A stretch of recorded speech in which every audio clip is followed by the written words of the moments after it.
back, and now for the news in detail. We start with Syria, where Kurdish-led Syrian Democratic Forces and the government have agreed to join forces to resist Turkey's ongoing military operation. Ankara plans to establish a border security zone in northern Syria. In separate statements, the government of President Bashar al-Assad and the SDF said they reached an agreement during urgent talks in Damascus over the weekend. Syria's official media reported that the government forces have begun to move northwards towards the provinces of Hasaka and Raqqa. The announcement came as the US ordered almost all ground forces to pull out from Syria. In an interview, Defense Secretary Mark Esper said the US was withdrawing its troops to avoid getting caught up in the fast escalating clashes. Turkey has captured key border towns since launching its military operation last week. Turkey has urged NATO allies to support its Operation Peace Spring in northern Syria.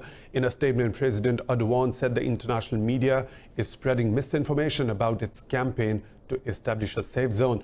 Erdogan has departed to Baku, where he will attend the 7th summit of the Turkey Council this week. He said Ankara would comprehensively brief participants of the summit on the operation.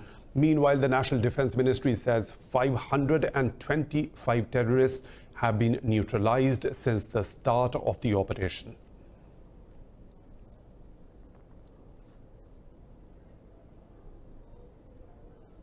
For more on this developing story, we are joined from Istanbul by political analyst Can Hassasu, who is currently in Turkish border town of Şanlıurfa. Thank you for joining us, Mr. Hassasu. The situation is fast becoming increasingly complicated in northern Syria. Is Turkey in danger of being pulled into a full-fledged war with the Syrian government? Well, actually, Syria doesn't have the power to move all these distances and come to Manbij or Kobani, and it doesn't have the numbers actually to fight Turkey or the ability.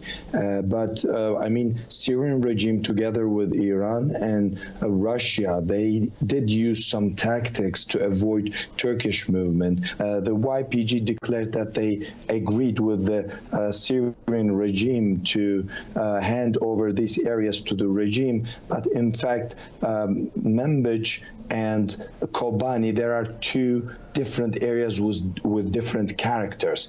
Manbij is mostly Arab populated, and these people, instead of the regime, they were kind of agreed to be under the YPG control. But if the YPG guy says we're handing over this area to the regime, the Arab locals are not happy, and they are afraid of these kind of statements. And I don't think that they will act with the YPG command in this frame. Kobani is another story, is strategically further deep, and it's very far from the regime's reach. So far, I don't think that these kind of news is threatening the Turkish authorities. In fact, everyone knows that the Syrian government really doesn't have the power to confront Turkey. Mr. Hassasu, Russia is a major player in Syria. Can President Erdogan's personal rapport with Vladimir Putin help to avert fighting between Turkish and the Syrian government forces? Actually, but we don't know about, because we have the United States in this story, in this operation as well.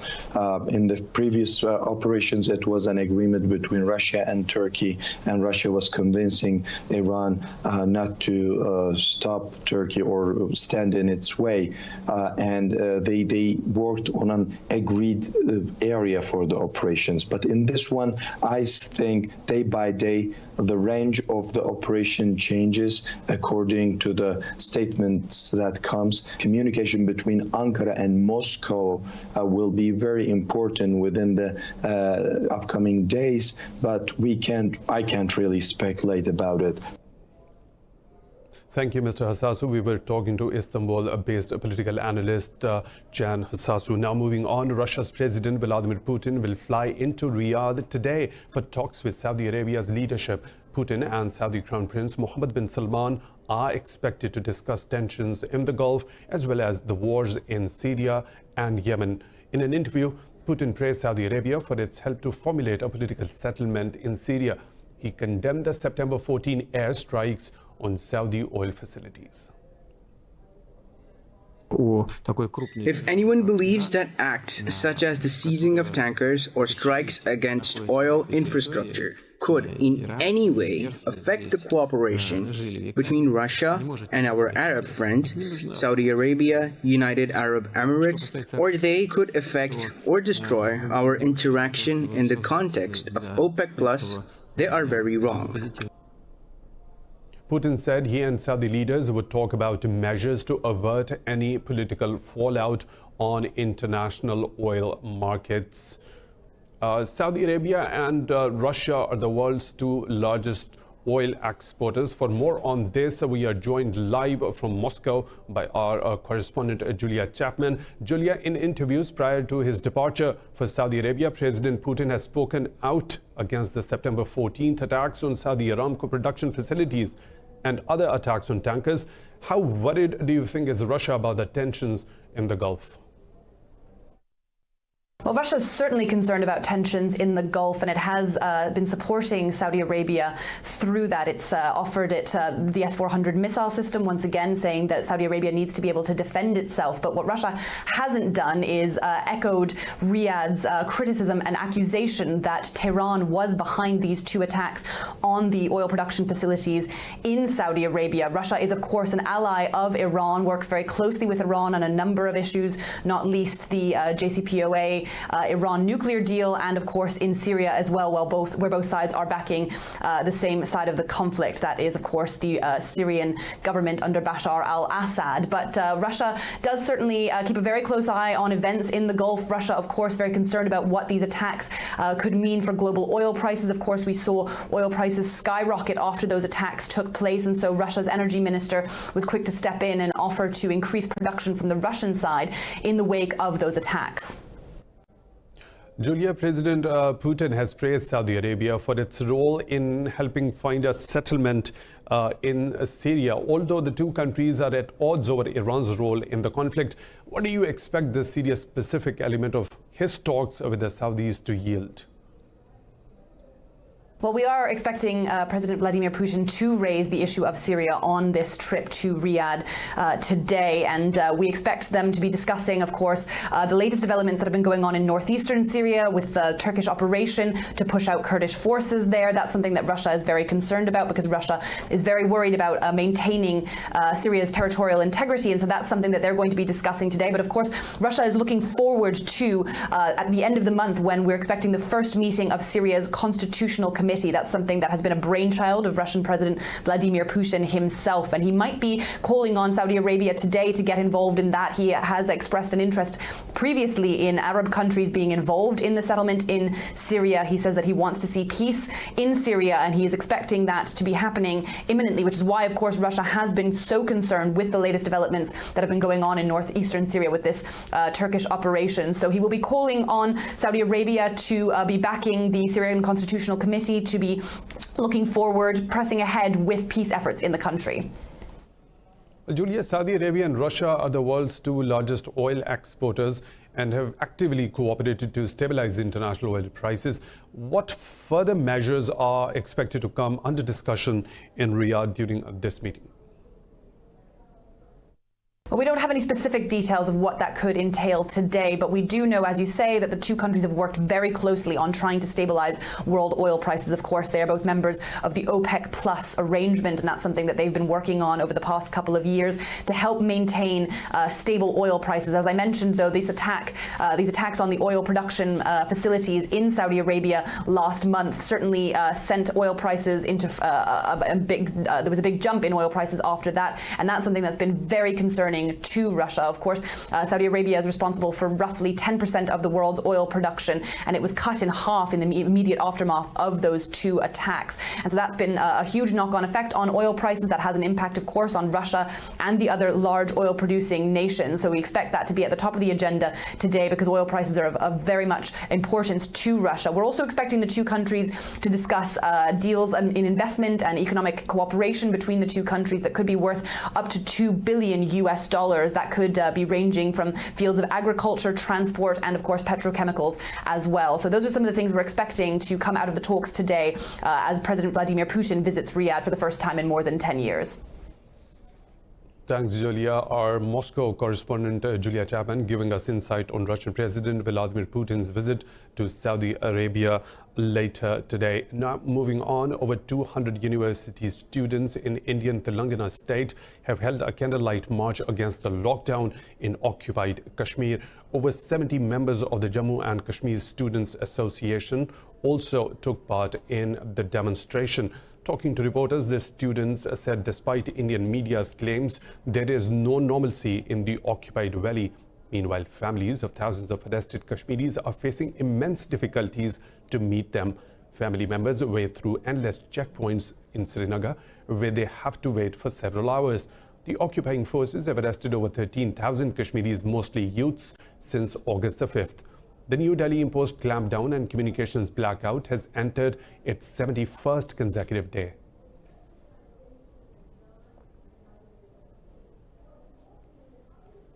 India has tightened security restrictions in northern Ayodhya city ahead of the crucial ruling on the Babri Mosque case. The Indian Supreme Court began daily hearings of the case on August the 6th.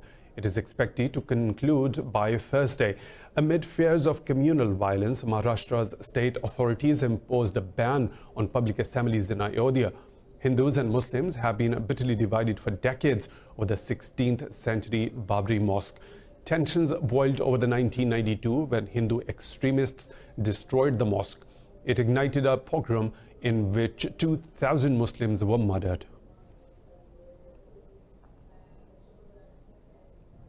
More stories to follow right after a short break. Stay tuned with us.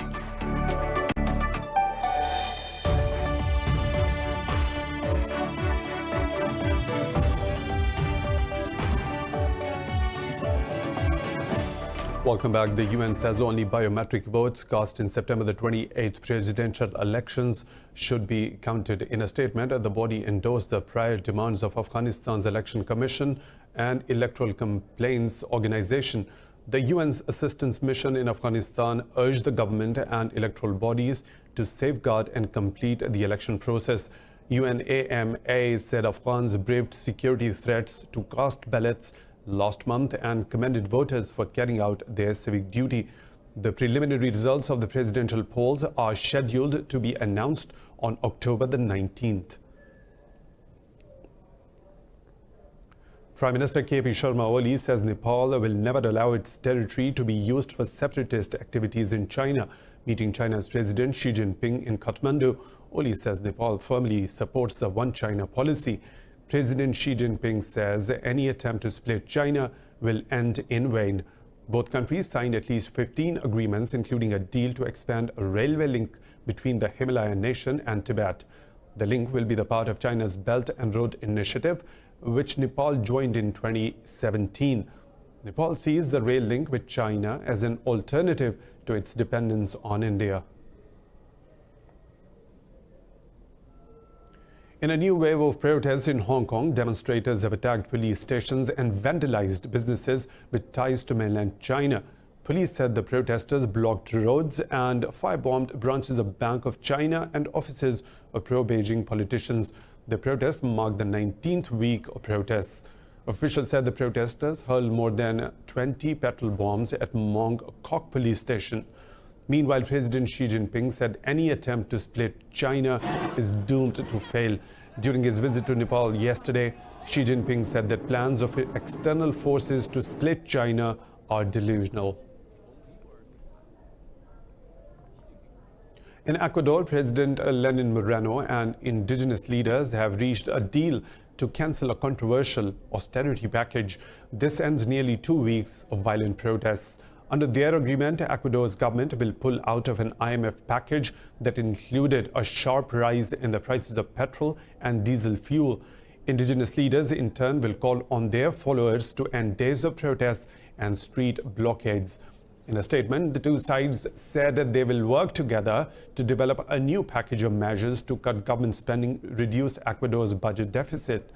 People across Ecuador came out on the streets to celebrate the unexpected deal. In Algeria, the cabinet approved a new energy law aimed at boosting investment in the vital hydrocarbon sector. Ahead of its passing, hundreds of people protested in front of Parliament, Algiers. The new law is aimed at attracting foreign investors to help Algeria in strengthening its energy output. But it would maintain a 49% limit on foreign ownership if passed by the parliament. Demonstrators say the caretaker government had no right to pass the law.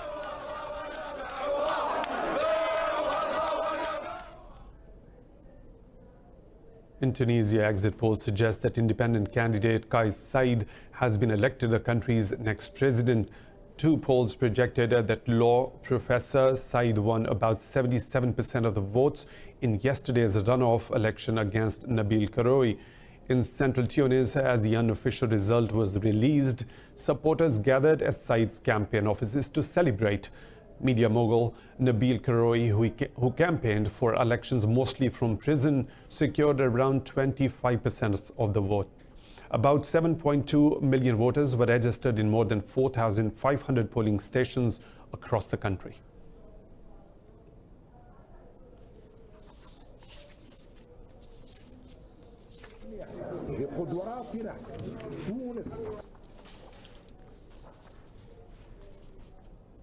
While in the United States, amid inflated healthcare costs, millions of Americans seek treatment abroad, contributing to the ever-increasing medical tourism industry. The U.S. healthcare system is at the heart of debate ahead of the 2020 presidential elections. Details in this report. Connecting through the San Diego airport, Veronica Merrill has arrived from Phoenix, Arizona for a medical procedure. From here, she'll cross the border into Mexico to have gastric bypass surgery, which isn't covered by her insurance unless doctors diagnose her as medically obese, precisely what Veronica is trying to avoid. Because it's so much cheaper. And here my insurance wouldn't even cover it. So Tijuana is actually something you can afford. It was like $4,000 to get it done, and here I don't even know. It's probably like $12,000 to $15,000. And for that price, the medical tourism agency she contacted takes care of everything. She is among the nearly 2 million Americans who travel abroad each year for medical reasons, due to a lack of affordable care in the U.S., where health costs are the highest in the world. Veronica's surgery will take place at a hospital that exclusively treats foreign patients, many from the U.S., where experts say a lack of price regulation is driving medical tourism. Hi. I'm Dr. Cáceres. Nice to meet you. I'm your surgeon. Sometimes patients worry a little bit about safety. Really, the city is very safe. We have a great experience because we have a large volume of patients. We perform more operations than a doctor in the US. After a successful surgery and 24 hours of rest, Veronica will be ready to cross the border again and return to Arizona. Back home in the States, healthcare is a central issue in the 2020 elections, and several Democratic candidates have proposed universal coverage, something Veronica considers logical. But even if Medicare for All were introduced, industry officials still see a long life for medical tourism from the U.S. In the Indonesian island of Borneo, environmentalists have rescued a pair of orangutans after their habitat was destroyed by forest fires in Kalimantan province. More in this report. A pair of mother and baby orangutans were found clinging to the remains of a burst rainforest in West Borneo. Animal rescuers sedated the skinny and dehydrated orangutans. Authorities say other orangutans in the area suffer from respiratory problems due to smoke. We received reports that there were orangutans in the farmland of local residents, so we sent a team to verify and found both of them, a mother and a baby. For now, we named them Mama Sifa and Sifa.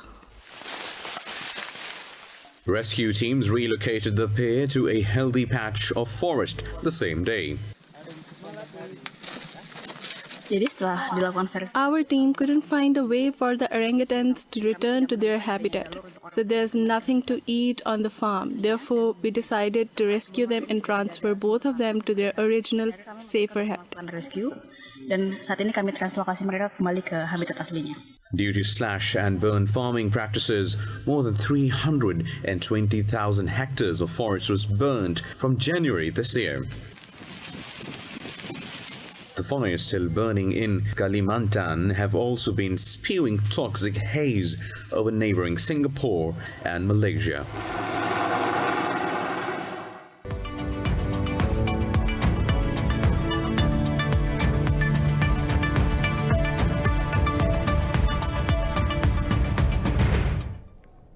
China's exports declined for a second straight month in September, reflecting the impact of its trade war with the US.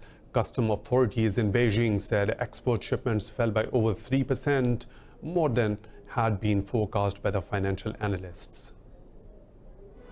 Chinese imports fell by 8.5%, far greater than the 6% predicted by analysts. China's foreign trade was strongly affected by the $112 billion in U.S. tariffs enforced from September 15th. Chinese exports to the U.S. fell by nearly 22% in September, while imports from the U.S. dropped by 21%. Despite the fall, Beijing is satisfied with the direction of China's economy.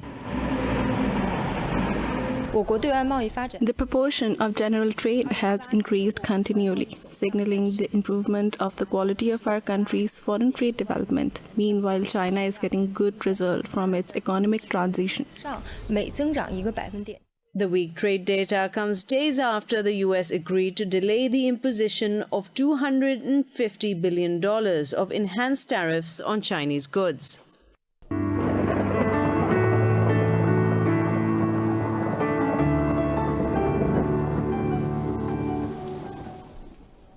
Another weather situation from around the globe.